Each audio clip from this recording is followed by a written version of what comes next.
السلام عليكم ورحمة الله.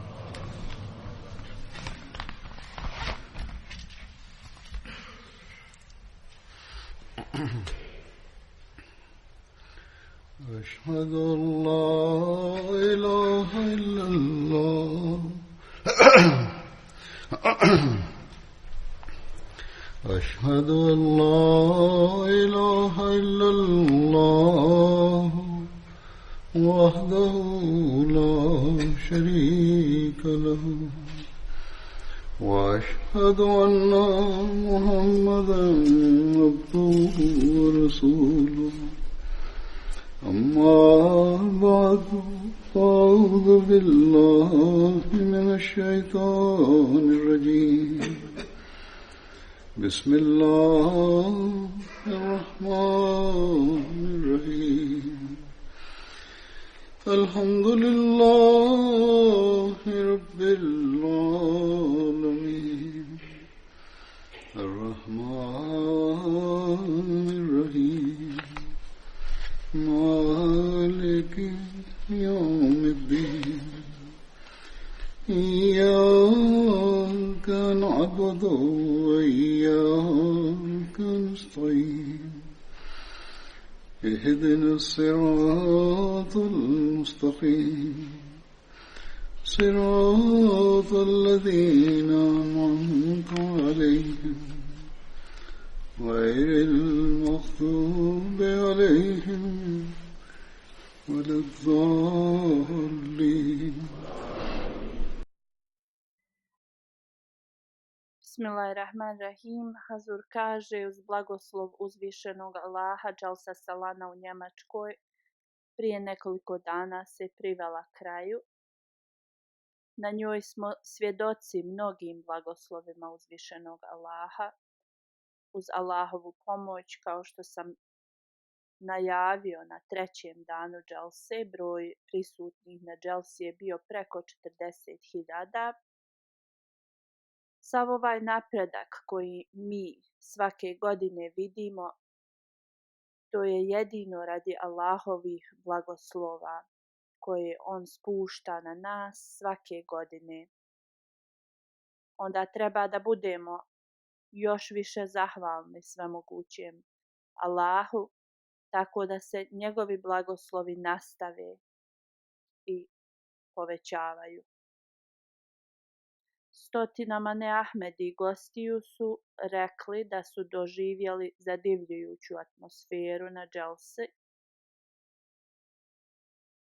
i to je ostavilo duboki uticaj na njih. Naši članovi također imaju ovakav osjećaj. Na način na koji su svi radnici od mladih do starih radili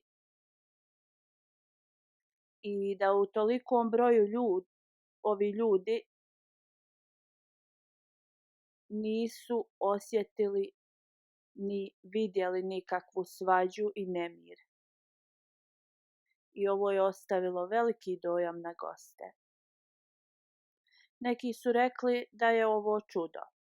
Iako je dželsa izvor našeg terbijata, to jeste moralnog treninga članova, također je izvor za tablik, što znači širenje vjere.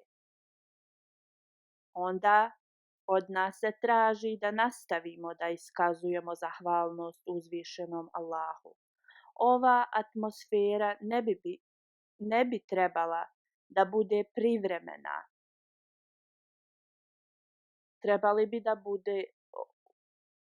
bi da bude dio svakog trenutka u našem životu. Trebala bi da bude u svakom našem dijelu, da mi predstavljamo islamsko učenje. I treba da uvijek nastavimo da ispunjavamo svrhu zašto smo ušli u bejat sa obećanim Mesijom alejhi selamom. Inače, ja spominjem o tome šta su naši gosti imali da kažu o dželsi i o događajima koji su se desili na dželsi, tako ja ću danas da predstavim ovo. Prvo želim da se zahvalim svim radnicima, muškarcima i ženama koji su radili dan i noć da pripreme sve što je potrebno za Jalsu Salanu i koji u ovom trenutku i dalje rade tamo u Njemačkoj. Jer sada su poslovi da se to sve raskloni poslije Jalse. Možemo da vidimo ovdje u Velikoj Britaniji i u većini organizovanih džamata da radnici daju svaki svoj trenutak za organizaciju Jalse i za dobrodošlicu gosti obećanog Mesija alejhi salama. Oni u tom vremenu zaboravljaju na sve svoje obaveze. Uz Allahovu milost, džamat u Njemačkoj je toliko lojalan džamatu da nadmašava mnoge džamate u svijetu. Ako postoje bilo koji nedostaci, onda je to do članova odbora koji su zaduženi za te dužnosti i njihov način kako to oni rade. Kako god, članovi džamata, zahvaljujući svemogućem Allahu, su uvijek spremni da žrtvuju svoje živote, vrijeme i novac, da im uzvišeni Allah pomogne da povećaju svoju vjeru, iskrenost i lojalnost. Ovaj put, radi povećanog broja prisutnih, radnici i emir džamata u Njemačkoj su shvatili da im je potrebno da povećaju dželsa prostorije. Također da imaju svoje vlastite prostorije za dželsu. Iako i prošle godine su smatrali da im je ovo potrebno, i ja sam ih savjetovao u zadnjih nekoliko godina, ali izgleda ove godine su baš postali ozbiljni u vezi ovoga.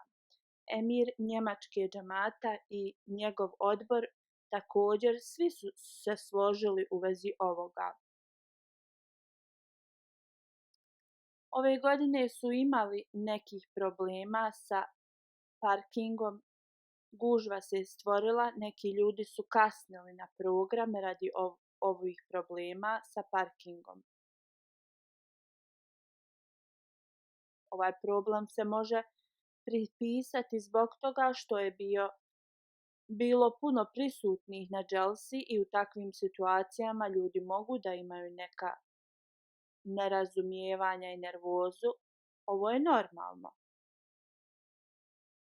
Oni ljudi koji nisu mogli da odmah uđu, oni su pokazali nezadovoljstvo i bili su ljuti. A oni koji su bili na službi za parking, oni su se vrlo zabrinuli, ali u svakom slučaju, hvala uzvišenom Allahu, ljudi su mogli da prate program preko MTA emitovanja na svojim mobilnim telefonima. Hazur kaže, sve ovo nam ukazuje da nam je potrebno veće mjesto da održavamo džalsu. Još jedna važna informacija jeste da smo morali da uzmemo datume koji odgovaraju ovim ljudima koji nam izdaju ovaj prostor, a ne datume koji nama odgovaraju. I ove godine u zadnju minutu su nam dali ove prostorije. Sve ovo treba da usmjeri organizatore da trebaju da imaju svoje vlastito imanje gdje mogu da održavaju džalsu. Emir sahib iz Njemačke me je informisao da je pregledao lokaciju koja mu se dopala i oni to pokušavaju da kupe to mjesto. Azur kaže, ako svemogući Allah smatra da je to mjesto dobro za njih, neka im on pomogne u vezi kupnje. Inšala, ja imam velika očekivanja od njih jer sam vidio koliko su spremni. Počevši od emira džamata u Njemačkoj do svih ostalih. Znam da je potrebno dosta finansijskog žrtvovanja, ali također znam, ako Bog da će džematlije da rade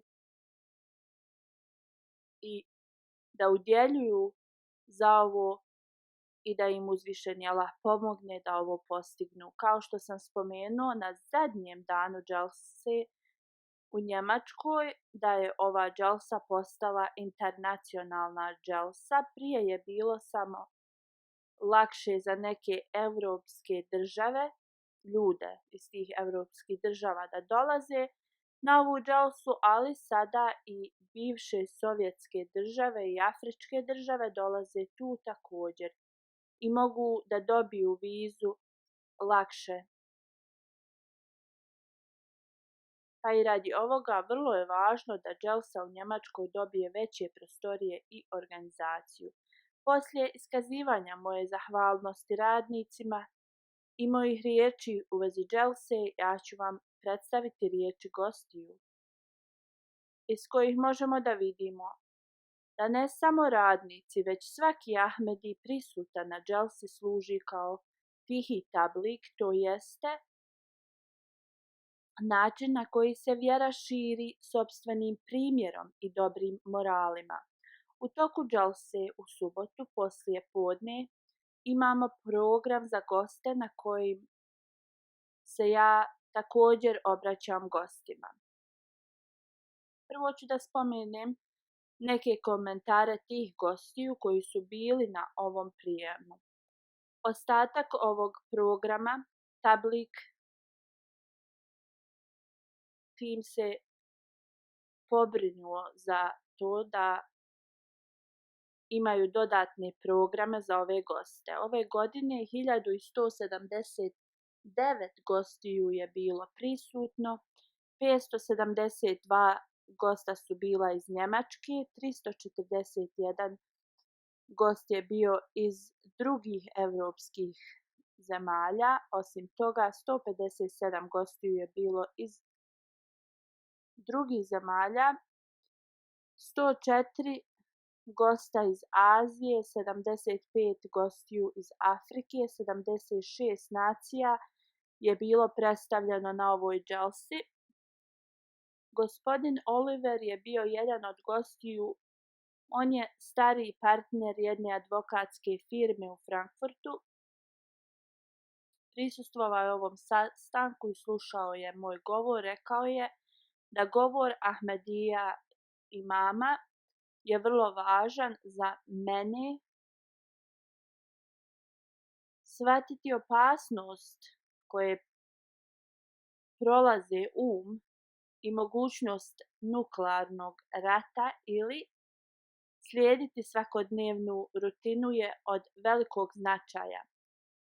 Ne samo da je Ahmedija imam shvatio opasnost koja slijedi u budućnosti, ali također on upozorava svijet u vezi ovoga. Slično, na način na koji je objasnio imigraciju sa društvenim i socijalnim interesom, vlada je uistinu ispravna, ovo je uistinu ispravna analiza. On dalje govori, kao advokat želim da ovo prenesem svojim kolegama. A radi čega to želim da uradim jeste da ljudi ovdje govore o izbjeglicama na vrlo negativan način, kako god oni izostavljaju lokalne i državne interese koji su povezani sa izbjeglicama. A ova stvar je od velikog značaja. Gospođa Marina, ona je ekspert za IT avionsku kompaniju Lufthansa, kaže: dok sam slušala govor, razmišljala sam na druge vođe koji daju govore o opasnosti koja slijedi u svijetu. Dalje govori da se svi govori ovih svjetskih vođa o svjetskom miru. To je vrlo važna tema za svijet i svjetske vođe. Kako god, nikada nisam osjetila moć i efekat u riječima ni od jednog od ovih svjetskih vođa, kao u riječima imama od Ahmedija džemata. Drugi aspekt, možemo da vidimo da je veliko istraživanje uloženo u ovaj govor, što pokazuje veliku empatiju. Ovo razumijevanje nije prisutno u drugim govorima. Niko ne daje toliku analizu ove situacije. On se jasno obratio svjetskim vođama u vezi društvenih i ekonomskih problema, a ne sa religijske strane samo. Rekao je da je svjetski mir povezan sa strahom od Boga. Ako se ne uzdignemo iznad osobnih interesa i ne uradimo nešto povodom ovog pitanja, onda ćemo biti odgovorni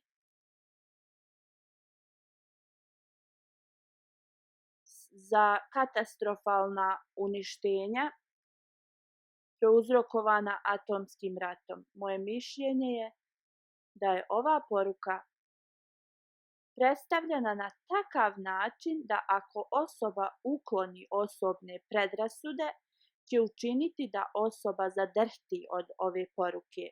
Dalje mislim da ova poruka treba da stigne sve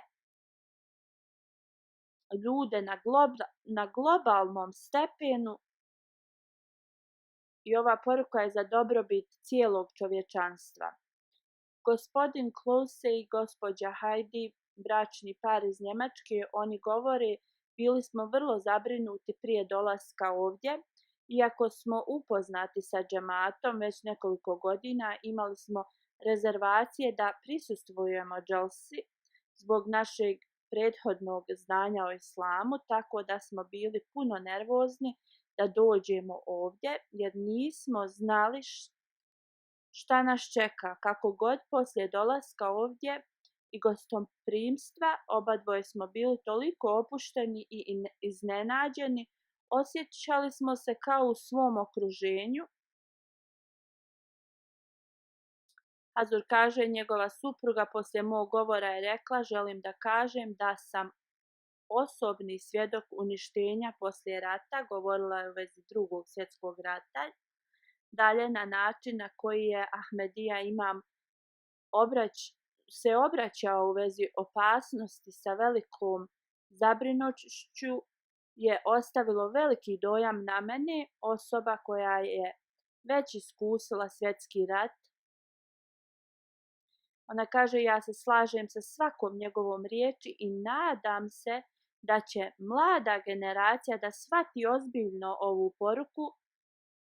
Suprug od ove gospođe je rekao Ahmedija imam, na način na koji je govorio, rekao je u vezi opasnosti, ali nije spomenuo nacije i ničije ime u toku njegovog govora i nije ova poruka bila usmjerena direktno ni prema kome. Način na koji je iznio ove riječi i dao upozorenje su sa velikom pažnjom i iskrenom simpatijom i brigom. I on nema ni najmanji osobni motiv u svom govoru. Ovo je uistinu karakteristika vjerskog vođe i poslije ovoga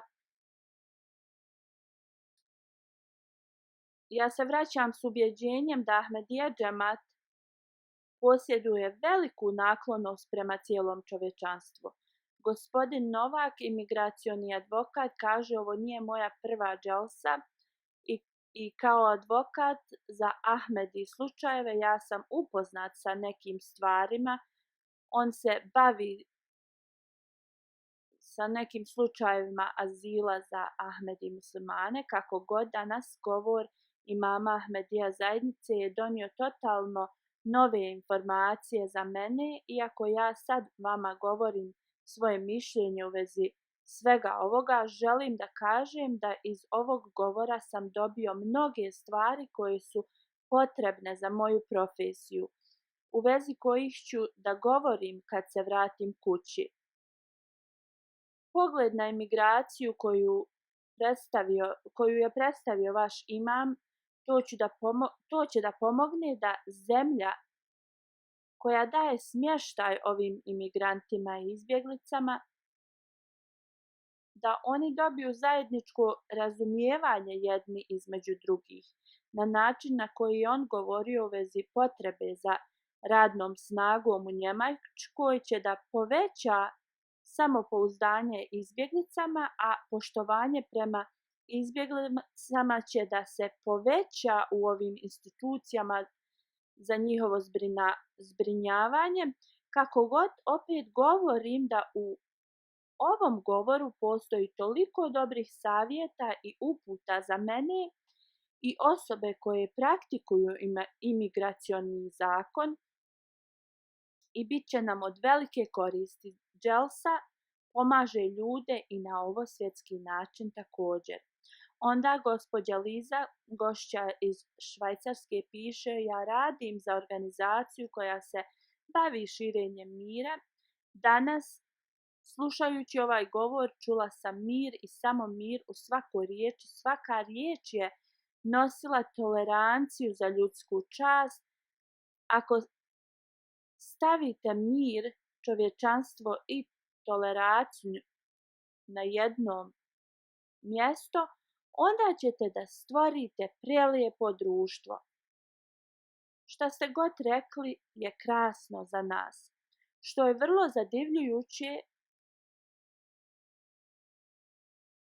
vi šta ste god spomenuli kao problem, dali ste odgovor i rješenje za taj problem kroz religiju. I rješenje za sve ove probleme jeste da pronađemo uzvišenog Boga. Dokazali ste da religija nije problem, već je rješenje za probleme. Gospođa iz Njemačke kaže: stvarno mi se svidjelo da je njegovo veličanstvo govorio u vezi trenutnih problema. Prije njega neki političari su govorili, ali njihove riječi nisu imale čvrstoću. Bile su riječi koje inače govore i koje bilo ko može da kaže, ali njegov govor je bio totalno različit. Njegovo veličanstvo je govorio u vezi trenutnih i pravih problema, kao nuklearni rat, klimatske promjene, imigracija. I ovo su glavni problemi i on je također dao rješenje za njih. Umjesto da se religija ograničava, treba da se širi i da ljudi trebaju da se približe Bogu. On je ovo također rekao. Vrlo je jasno objasnio da ratovi koji se dešavaju na današnjici nemaju nikakve povezanosti s religijom. I prosvijetlio je također političke afere. I rekao je da velike nacije iskorištavaju slabije. Neka to rade na jasan i vidljiv način, dok nekad je to vrlo potajno i neprimjećujuće, da bi sačuvali moć ovih velikih nacija. Hazur kaže: ona je uradila vrlo dobru analizu, pogotovo ona je trenutni studira. Ovo znači da ljudi slušaju pažljivo i također razmišljaju o onome šta sam govorio. Kršćanski pop Andrija Weisberg iz Njemačke je rekao da je puno iznenađen Dželsa Salanom. On pozitivno se obratio i rekao da je bila puna pozitivne energije, lica koja su uvijek sa osmijehom. Atmosfera je bila puna jedinstvenosti i ljubavi. Hazur kaže u vezi mog govora je rekao da je bio totalno zadivljen. On kaže nisam bio toliko upućen da nuklearni rat nam prijeti. On također kaže ja vjerujem da možemo jedino biti uspješni ako zajedno se ujedinimo i usmjerimo svi pažnju na zajedničke probleme, da postignemo mir i da radimo na tome. A da bi to postigli potrebno nam je jako društvo, razne perspektive i tolerancija. I također nam je potreban religijski dijalog. Hazur kaže ovo su samo neki od osobnih komentara koje sam izdvojio. Sad ću da govorim više generalno.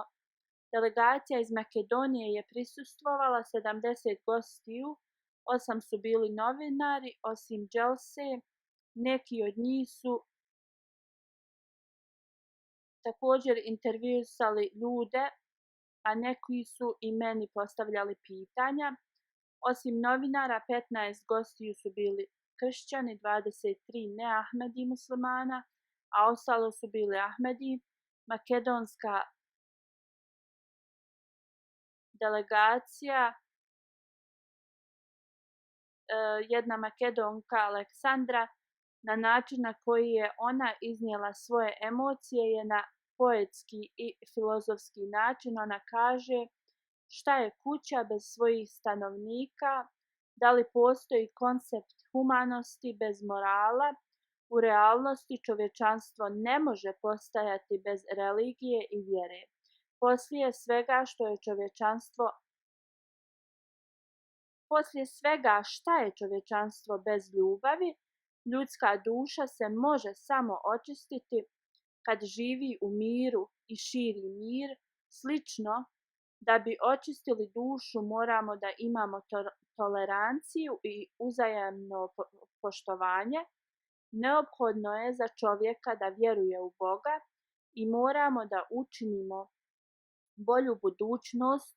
Ovo je metoda kojom možemo da sačuvamo čovječanstvo.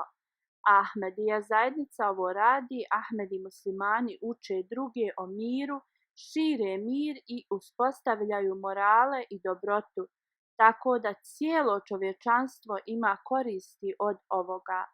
Ahmedija ujedinjava sve ljude na jednom mjestu i zapali svjetlo obožavanja u njima. Ahmedijat želi da ljudi povećaju svoju duhovnost i da se jedinstvenost uspostavi među njima i da postanu blizu Bogu. Ove godine sam vidjela toliko ljudi sa osmijehom na njihovim licima, koji su nam dali toliko poštovanja. Oni iskreno vjeruju da sa dobrim moralima dobar život se može postići. Ona kaže, ja se zahvaljujem i svjedočim da sam vidjela takve ljude koji imaju vjeru u Boga i ta vjera je vrlo jaka. Nadam se da ćete nastaviti da radite na isti način i da će ova zajednica da širi tu ljubav u svijetu koju ste spomenuli. Nadam se da će vrijeme doći da ljudi shvate pravu svrhu života. Hazur kaže, ove su riječi osobe koja ne pripada našoj zajednici i ovaj komentar treba da nas usmjeri da mi uistinu shvatimo svrhu našeg života. U makedonskoj delegaciji je jedan od TV novinara, gospodin Zoran, on kaže, ovo je moj drugi put da prisustvujem na Dželsi. Organizacija je sve bolja i bolja i moje mišljenje je da je bolja od prošle godine. On dalje govori, uživao sam u vašem govoru, svaka riječ je bila lekcija za čovječanstvo, ljubav svakome, mržnja nikome je internacionalna poruka. On dalje govori, vjera u Boga i pomaganje ljudima će da ukloni sve konflikte između ljudi. On dalje govori, Ahmedija muslimanska zajednica uči ljude pozitivnim stvarima. Hazur kaže u vezi preskonferencije koju sam održao, on kaže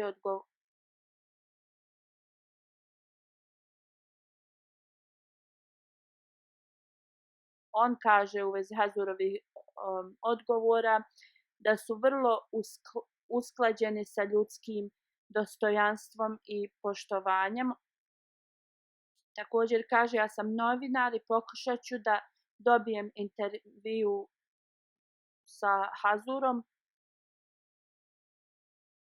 Također je rekao, njegovo veličanstvo daje vrlo dobre savjete i nadam se da će mnogi da prihvate Ahmedijat i da rade na poboljšanju čovječanstva. Svijet može da vidi da će Islam da uznapreduje u svijetu kroz Ahmedijat. Onda još jedan gost govori, ja sam duboko istraživao poruku Ahmedijata i razumio sam ovu poruku detaljno. Kao novinar analiziram sve aspekte koji su slični u religijama. Temelj religije se bazira prema ljubavi prema Bogu i prema čovječanstvu. I ovo je poruka koja je vrlo potrebna u svijetu. Rješenje mnogih problema leži u ovoj ljubavi. Rješenje ovim problemima u Europi je kroz dijalog i razumijevanje jedni drugih. Ako tražimo Boga, shvatit ćemo da nismo toliko različiti, a što se više budemo udaljivali od Boga, sve više ćemo se udaljivati jedni od drugih. Materijalizam ukida duhovnost i dobru vezu ljudi i zbog toga moramo da zaštitimo svoju porodicu, rodbinu i prijatelje od ovoga. Gost koji se zove gospodin Johnny Gipo piše, učestvovao sam na dželsi sa svojom porodicom, dželsa je bila izvanredna i prelijepo iskustvo za mene. On kaže, kad sam prvi put čuo u Makedoniji o Ahmedija zajednici, shvatio sam da ova poruka daje uputu ljudima. Prvo je moja porodica primila ovu poruku i onda su i mene uputili. Zahvalan sam vam na pruženoj prilici da dođemo na dželsu salanu. Gospođa Tanja kaže, ovo je moj prvi put i sve je bilo odlično, sve u vezi organizacije je super, posebno na način na koji su svi volonteri radili sa osmijehom i pozitivom. Student iz Bugarske kaže, ja sam posmatrač i ne mogu da opišem riječima kad sam gledao koliko ljudi radi zajednički bejat. Ovo je ostavilo veliki utisak na mene.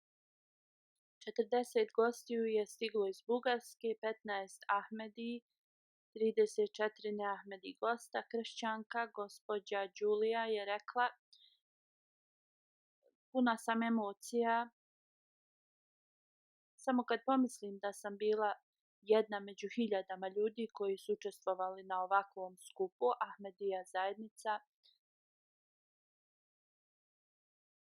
Ja jesam kršćanka, ali sam uživala u vašim govorima.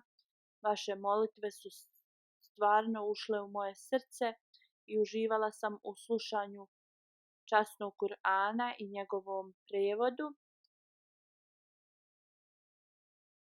Ona kaže, vi ste sopstveno dali studentima njihove nagrade i ona se zamolila da Bog prihvati njene molitve koje je uputila na dželsi. Još jedna gospođa iz bugarske delegacije kaže, svake godine naučim nešto novo na dželsi. Kao fizioterapeut i psiholog slušala sam pažljivo vaše govore kroz učenje Ahmedija zajednice.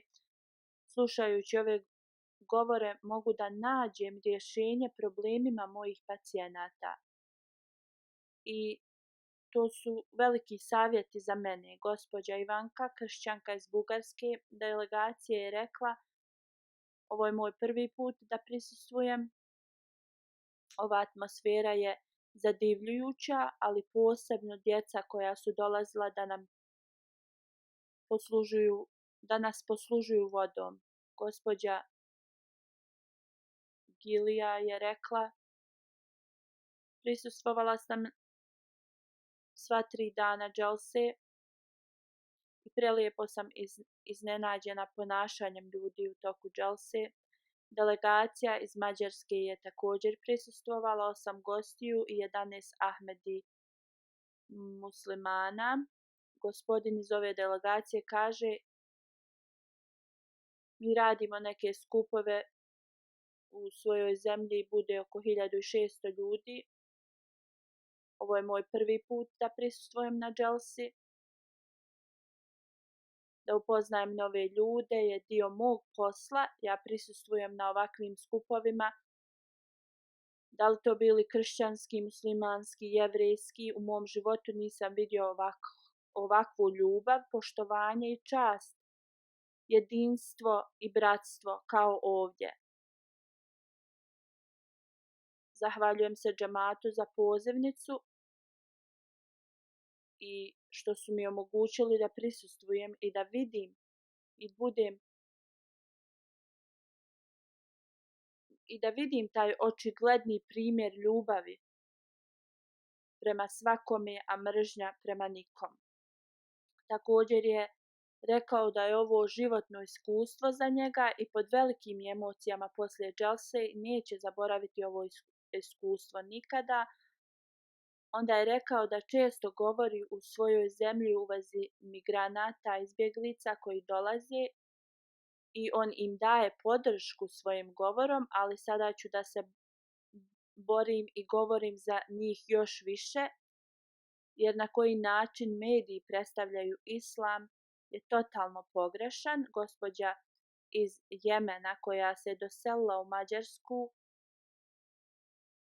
sa svojim sinom i majkom, ona kaže da je bila na dželsi prošle godine i ove također, i kaže prošle godine kada je bila u prostorijama gdje su žene, na dželsi osjećala se vrlo udobno. Ove godine je odlučila da cijelo vrijeme provede u prostorijama gdje su žene.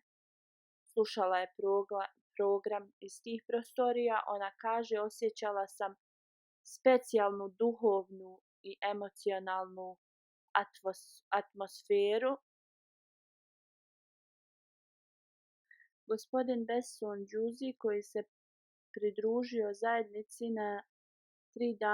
na trećem danu džalse, on kaže: prezahvalan sam uzvišenom Allahu za ovo. Razlog zašto se pridružio džematu, kaže, nekoliko godina prije je upoznao Hazura i to je ostavilo veliki utisak na njega i od tada je počeo da dolazi redovno na džalsu. Jedan Ahmedi kaže: ja sam uzeo bejat 2004. godine i poslije toga postigao sam veliki uspjeh u svojoj novinarskoj karijeri i dobio sam medalju 2016. godine na Džalsa Salani. Poslije počeo sam da radim za novine na internetu u Albaniji. Prošle godine kad sam tražio slobodno s posla da bi prisustvovao na Džalsa Salani, nisam dobio dozvolu, onda sam napustio taj posao jer nisam mogao da propustim džalsu. Taj isti dan svemogući Allah mi je podario posao. Ja sam prihvatio taj posao pod uslovom da počnem da radim poslije Džalsa Salane u Njemačkoj. On dalje govori: slično i ove godine počeo sam da radim nedavno u novoj kompaniji i imaju pravilo da poslije 6 mjeseci možemo da tražimo slobodno vrijeme. Ja sam tu radio 4 mjeseca, pitao sam ih u svakom slučaju da uzmem slobodno, da idem na dželsu. Oni mi nisu dali dozvolu, ja sam napustio i taj posao. Istog dana sam dobio ponudu za 3 različita posla. Ja sam prihvatio jedan od njih, ali rekao sam im da ću da počnem da radim poslije Džalsa Salane u Njemačkoj i oni su to prihvatili. Hazur kaže: ovo je primjer kada neko izdvoji svoju vjeru nad ovosvjetskim stvarima i ovo je primjer od novih članova zajednice. Gost koji je pripadao ateizmu prije nekoliko godina je stupio u kontakt s džematom i on je pronašao poruku džemata i sve u vezi vjere na način na koji džemat predstavlja vjeru. To je za njega zvučalo logično i prihvatio je to s punim razumijevanjem. Ranije je bio totalno protiv religije zbog nekih religijskih učenjaka i njihovog načina predstavljanja vjere. On je uzeo bejat nekoliko godina prije i on sada polako primjenjuje islamsko učenje u svom životu. On kaže, Dželsa Salana je vrlo posebna za mene, kao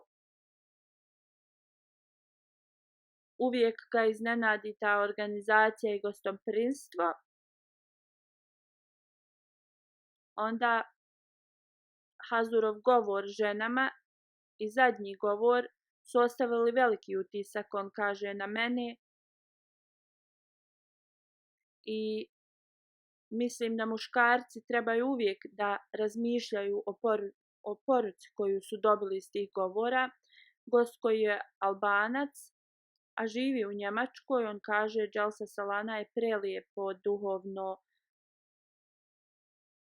duhovni skup za sve Ahmedi muslimane, također za mnoge goste širom svijeta. On je naučio osnovne informacije u vezi islama na dželsi. Također je mogao da vidi prelijepi primjer hilafeta u džematu.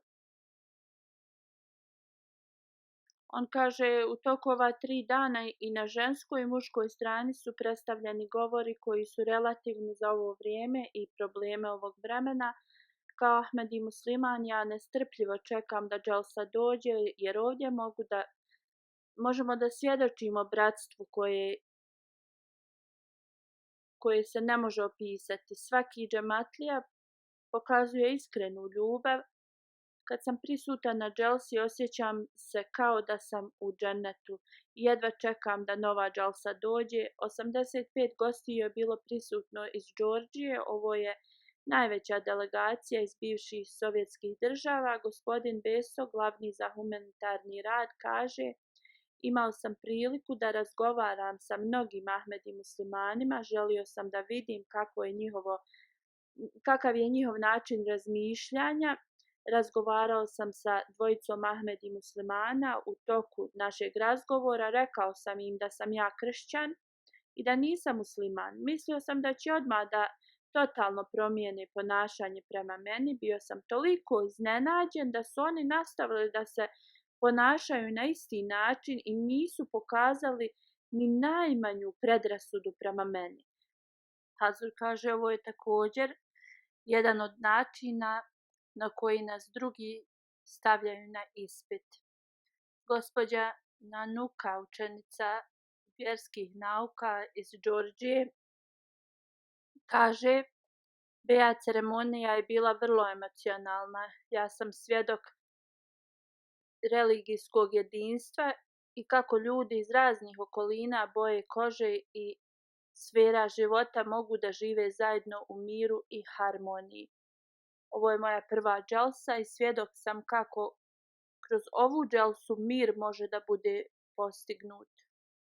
Još jedna gošća govori, niti sam muslimanka, niti kršćanka, ali poslije dželse sam više privržena islamu. Osjećam podmoranje da odlučim u vezi svoje vjere.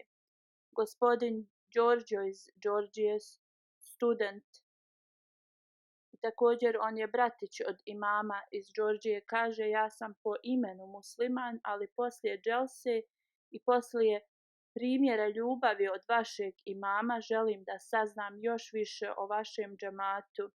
Delegacija s Kosova je bila prisutna, 45 gostiju je došlo, 30 je bilo Ahmedi muslimana, a 15 gostiju.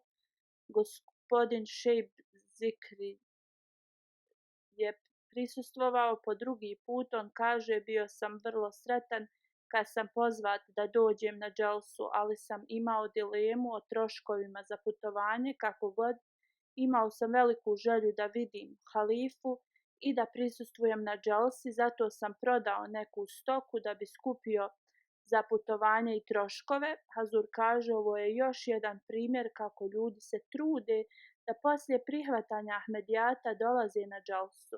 Ovo je slično kako su ljudi u prošlosti radili. Gospodin Skender Aslani je još jedan delegat sa Kosova. On predaje albanski jezik i literaturu i ove godine je uzeo bejat. On kaže, posmatrao sam sve u vezi džalse vrlo pažljivo, ali nisam mogao da nađem ništa da kažem da nije bilo u redu. Govori koji su bili predstavljeni na dželsu su bili na velikom stepenu i također halifin govor. On kaže, uzeti bejat je nešto što moramo da cijenimo, jer uspjeh na današnjici je jedino da se ujedinimo ispod jedne ruke. 3 gospođe iz Molte su prisustvovale na dželsi i bile su u prostorijama gdje su žene boravile. One kažu da su bile tako ugošćene da su ih uvijek pitale da li im je nešto potrebno i tako dalje. Atmosfera na toj strani gdje su žene bila je kao da je to jedna porodica i kao da se decenijama znaju.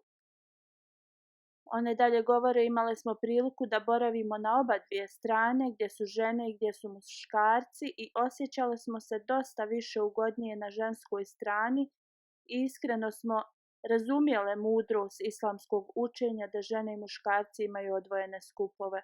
Mi možemo reći da je islamsko učenje puno mudrosti. Žene se osjećaju toliko udobnije kad su same i one to sve same nadgledaju i organizuju.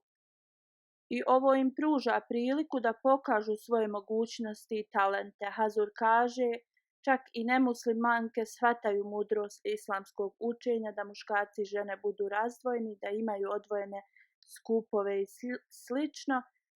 I one djevojke i žene koje nekada zapitkuju zašto smo mi razdvojeni i da nemaju slobodu, trebaju da razmisle u vezi ovoga.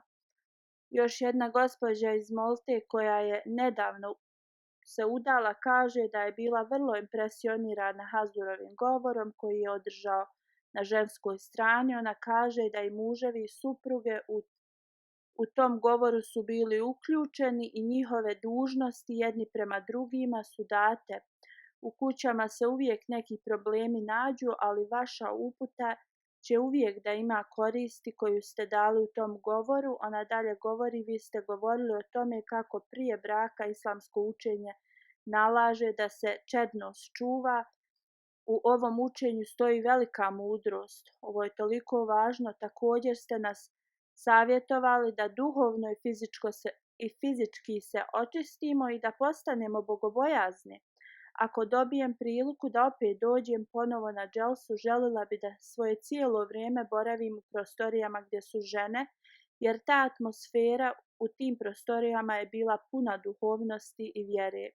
Gost iz Kurdistana kaže, ja sam pod emocijama poslije dželse. Prije prihvatanja Ahmedijata nikada nisam plakao, osim kad sam bio u Kadijanu i ovdje u Njemačkoj. Osjetio sam kao da se moje srce omekšalo. Svaki put kad osoba uzme bejat, njihova vjera se poveća. Prije ovoga ja sam bio mulvi, to jeste hodža ili islamski učenjak, ali kad sam pročitao literaturu Ahmedija džemata, razvijao sam pravi koncept učenja u vezi Dejjala i dolaska obećanog Mesije imama Mahdija, alejselama, koji su spomenuti u časnom Kur'anu. U toku bejata osjetio sam kao da me je hladna voda prelila i da sam postao iskreni musliman. Iz Turkistana gost kaže, ja sam čuo da Ahmedi nisu muslimani i da oni dozvoljavaju da se alkohol konzumira. Prije dželse otišao sam u Ahmedija džamiju Beitul Subhan u Njemačkoj i tu sam klanjao svoje namaze. Shvatio sam da su Ahmedi muslimani također i da vjeruju u islamske šartove. Poslije dželse sam naučio da Ahmedi vjeruju i u imama Mahdija i zasigurno ne konzumiraju alkohol i činjenica je da se pridržavaju svih kuranskih naređenja.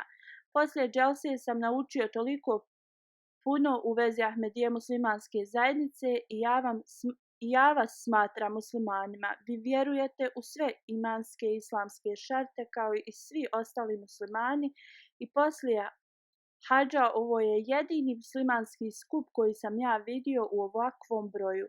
Litvanija delegacija je bila prisutna 58 gostiju, 46 su bili neahmedi muslimani, a 12 ahmedi. Jedan od ovih gostiju je rekao: ja nisam imao dobro mišljenje o islamu, ali poslije džalse totalno sam promijenio svoje mišljenje, naučio sam da se muslimani drže svoje vjere. Kad usporedim ovo s kršćanstvom, oni su vrlo više istrajniji. Još jedan gost iz ove delegacije kaže: prije dolaska na dželsu bila sam zbunjena u vezi islama zato što neki muslimani nemaju toleranciju, vrlo su agresivni prema drugim religijama. Kako god poslije dželse ja vidim da Ahmedi muslimani poštuju druge religije i njihov način razmišljanja i šire mir, ljubav u cijelom čovječanstvu. Još jedan gost iz ove delegacije koji je glavni za advokatsku firmu, on kaže: Dželsa Salana je vrlo važan skup jer možemo da naučimo u vezi islama i totalno ostranimo sve laži u vezi islama. Član iz Sirije koji je uradio bejat u januaru 2019. godine opisuje kako je primio Ahmedijat. On kaže: moj otac je uzeo bejat 2008. godine u Siriji, još jedan moj brat je uzeo bejat. 3 puta sam prisustvovao na džalsi, kako god bilo. Nekad mi je bilo i smiješno, imao sam predrasude kad bi vidio ljude kako plaču u toku bejata. Nastavio sam da se protivim džematu, nisam uzeo bejat, ali sam se nastavio da molim da ako je džemat ispravan, da me uzvišeni Allah uputi. Onda sam sanjao da svi sjedimo i čekamo da imamo sastanak s halifom. Ja sam sjedio u prvom redu i kad sam ugledao halifu, počeo sam da plačem bez kontrole. Tada me je halifa pozvao sebi i rekao mi sa puno ljubavi: dođi bliže i sjedi ovdje. Kad sam se probudio, bio sam sretan i poslije sam dao svoj bejat. Hazur kaže: govorio mu je ovo kad je imao privatni sastanak sa mnom i tada je bio pun emocija dok mi je govorio o ovome. I kad bi ga god ja pogledao, počeo bi da plače od uzbuđenja.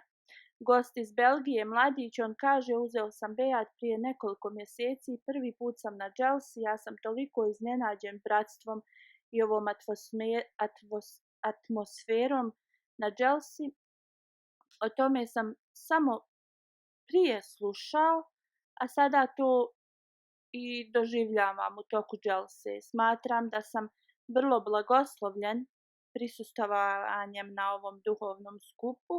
Gost iz Sanagola je spominjao u vezi sastanka sa halifom. On je rekao: bio sam toliko sretan poslije kad sam vas upoznao i vaš govor u vezi ljubavi i jedinstva.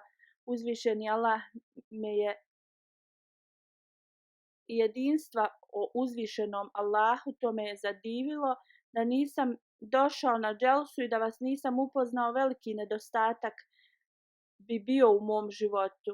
Danas se osjećam kao da je misija moga života ispunjena. On je držao model od broda u svom krilu i kad sam ga upitao u vezi toga, on je rekao: ovo je poklon za vas, ovaj brod je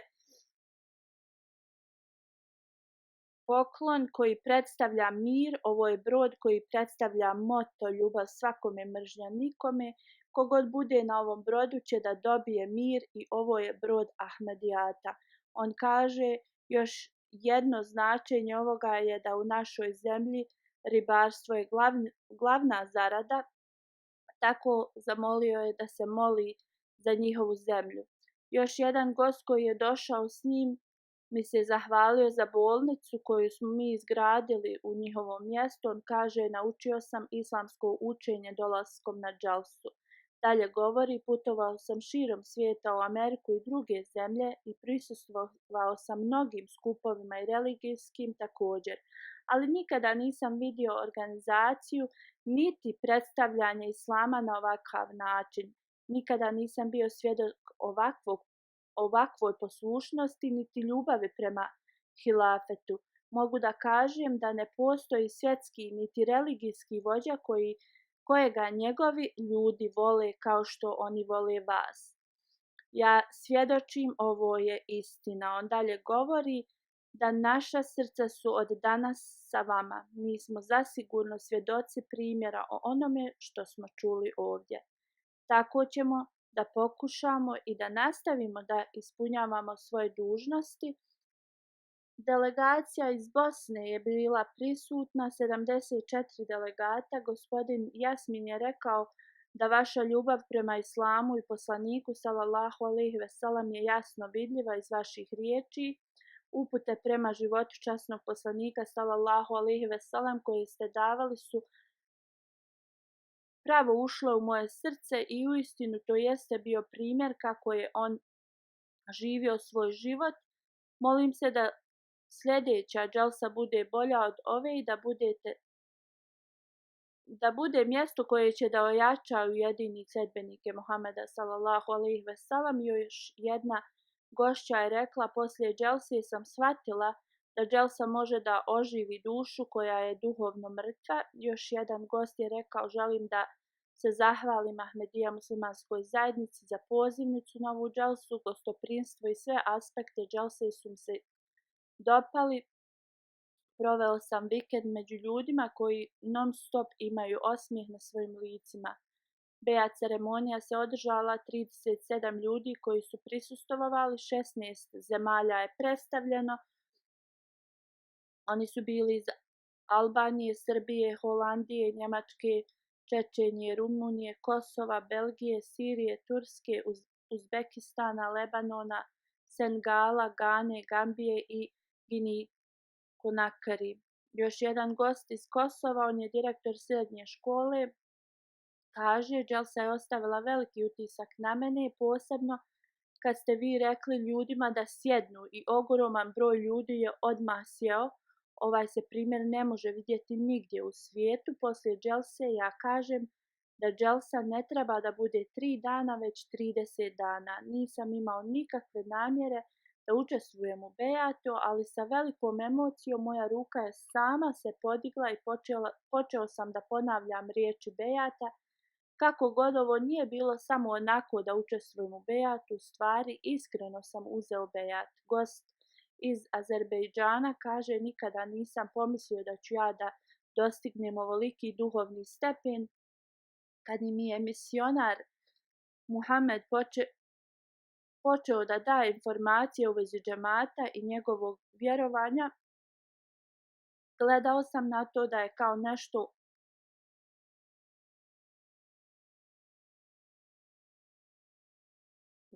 da to nije istinita poruka. Odmah sam odbio njegovu poruku. Kako god, nikada nisam znao da moć o istini će da me brzo privuče sebi. Istina je da istina u džematu i argumenti se ne mogu poreći.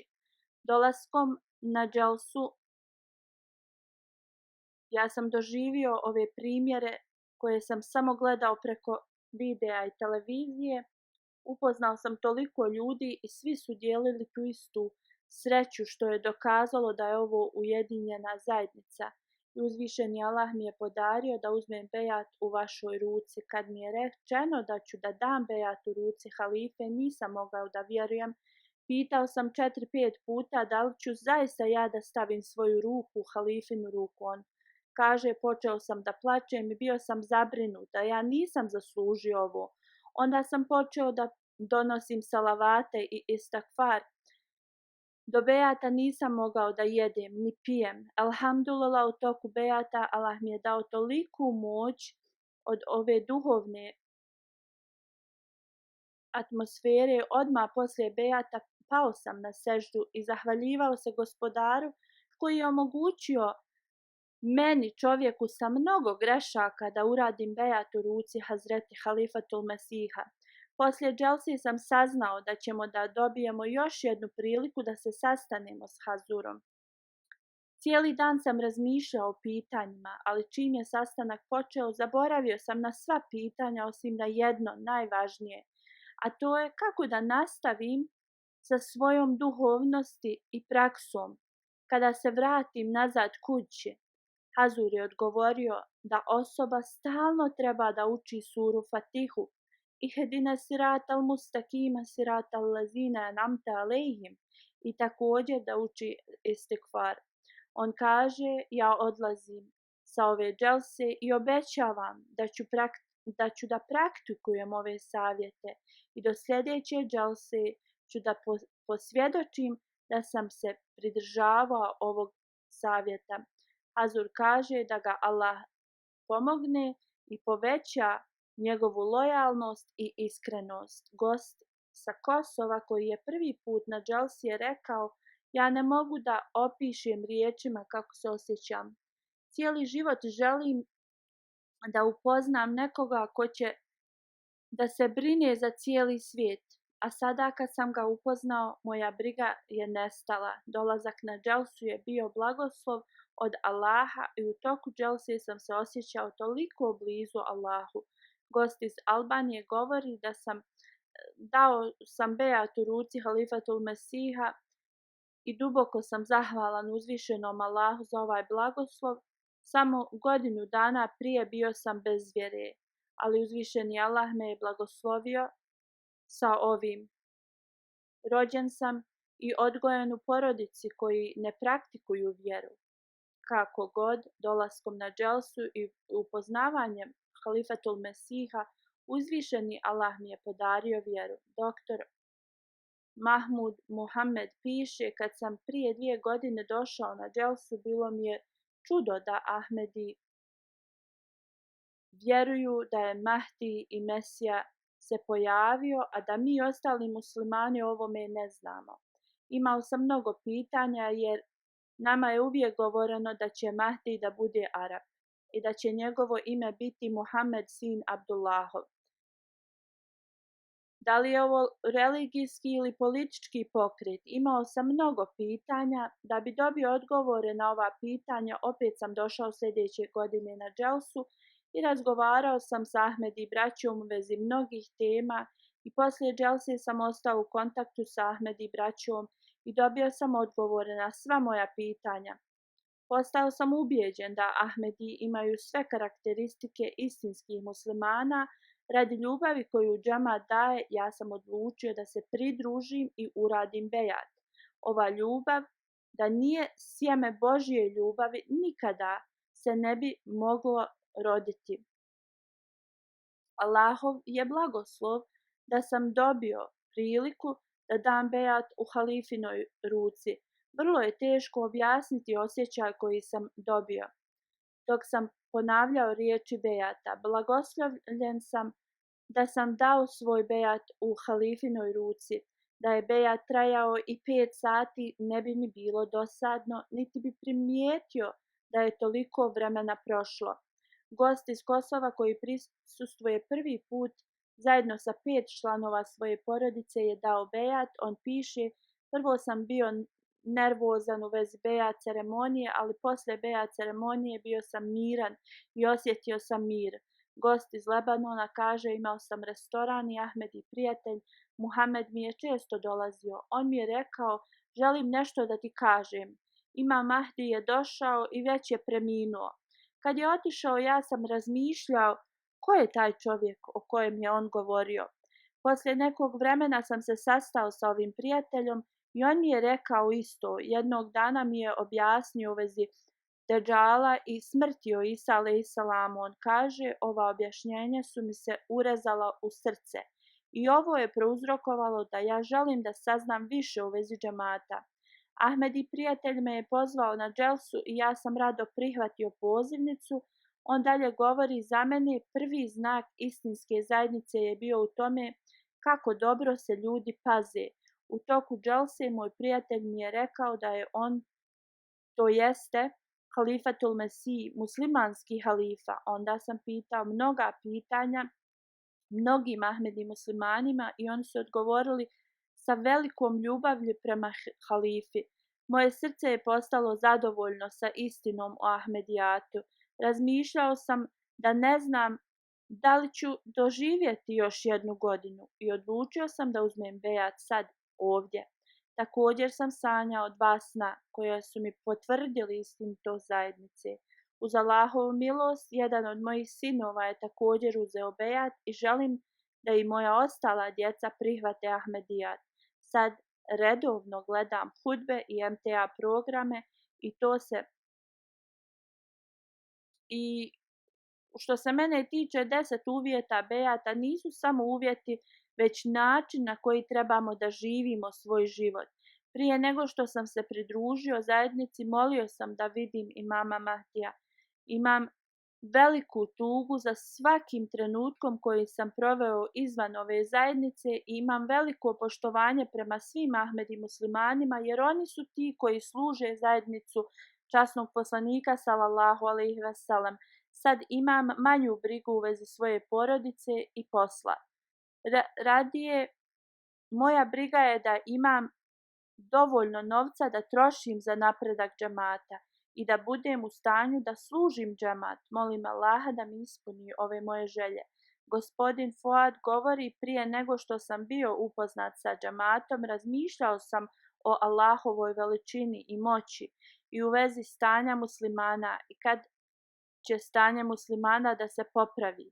Kad sam doselio u Njemačku, gledao bi svoje prijatelje Arape i razmišljao sam da li su ovo ljudi kroz koje će islam da procvjeta u Europi. Kao što je spomenuto u hadisu da će islam da se raširi Europom u kasnim danima. U toku ovog vremena upoznao sam Ahmedi prijatelja Mahir al-Mani, koji mi je govorio o zajednici. Na početku sam bio protiv ovih ideja, kako god poslije čitanja knjiga iz zajednice odlučio sam da dođem na džalsu. Kad sam vidio džalsu, razmišljao sam kako ovoliki broj ljudi da dođe pod jednu ruku i da pokazuje toliku ljubav jedni prema drugima. U toku tahadžuda molio sam se: o Allahu, ako je ovo zajednica ispravna, pomozi mi da dam bejat u toku ove džalse.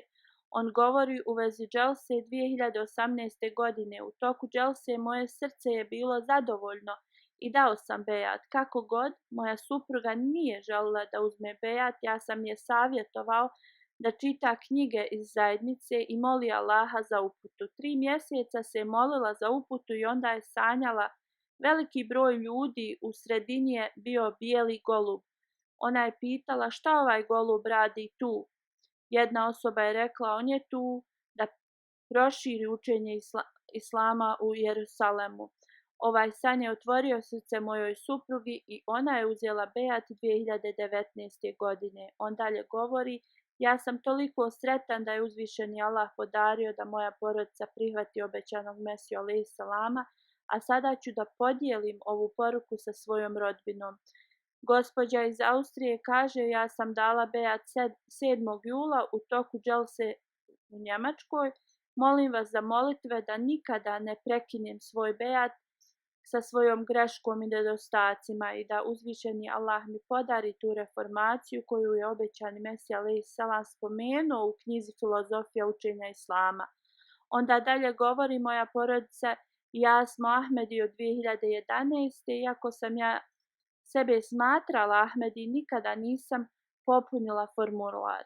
Sada će mi biti 18 godina i od samog djetinjstva želim da popunim svoj formular i da ga ja dam Hazuru, a ove godine moja želja je ispunjena. Ona sada pomaže da radi gostoprimstvo arapskim gostima u toku džalse. Hazur kaže, uzvišeni Allah otvara srca i omladini. Djevojka koja pripada kurdskom narodu kaže, moja majka je primila Ahmedijat, ali ja nisam bila spremna, ali sada u zadnjih nekoliko mjeseci moje srce se otvorilo prema Ahmedijatu zbog velike ljubavi kojoj sam svjedok među džamatlijama. I danas poslije govora od Hazreti Halifatul Mesiha sve moje sumnje su nestale. Također sam bila prisutna ovdje prošle godine, ali nisam imala emocije kao što i imam danas. Moja majka će biti vrlo sretna jer ja sad shvatam koliko je važno za mene da postanem Ahmedi. Gost iz Džordžije koji je advokat i profesor na univerzitetu u vezi bejata kaže: to je ceremonija koja je imala veliki utisak na mene i kaže ponavljao sam da je ovo čudo. On dalje govori da ima veliku ljubav prema zajednici i kaže svaki Ahmed ima osmijeh na svom licu. Hazur kaže da svi oni koji su uzeli bejat da im Allah podari da poprave svoju vjeru i iskrenost i da svi mi osjetimo blagoslove dželse i da budemo primaoci molitvi koje je obećani Mesija alejhi selam uputio. Što se tiče medijskih pokrića, 13 medija su bili prisutni, također neki reporteri su bili reporti su bili na italijanskom i kineskom i u Sloveniji u vezi dželse. Prema procjenama 22,6 miliona ljudi su dobili poruku. Preporod religije magazin je također objavio razne podatke i novosti, tako ovo će da se nastavi još 7 dana i prema njihovim procjenama 1 milion ljudi je dobilo ove informacije. MT Afrika je emitovala razne programe u vezi dželse, također Gana, nacionalni TV Gambija, mnogi drugi nacionalne televizije u Africi. Uz Allahovu pomoć kroz ovu dželsu džemat je upoznat kroz svijet.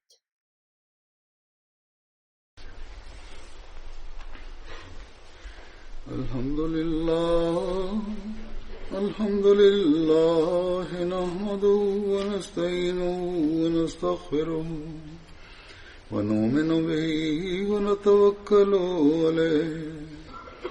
ونعوذ بالله من شرور أنفسنا ومن سيئات أعمالنا من يهده الله فلا مضل له ومن يضلل فلا هادي له ونشهد أن لا إله إلا الله ونشهد أن محمدا عبده ورسوله عباد الله رحمكم الله إن الله يأمر بالعدل والإحسان وإيتاء ذي القربى وينهى عن الفحشاء والمنكر والبغي يعظكم لعلكم تذكرون اذكروا الله يذكركم وادعوه يستجب لكم ولذكر الله أكبر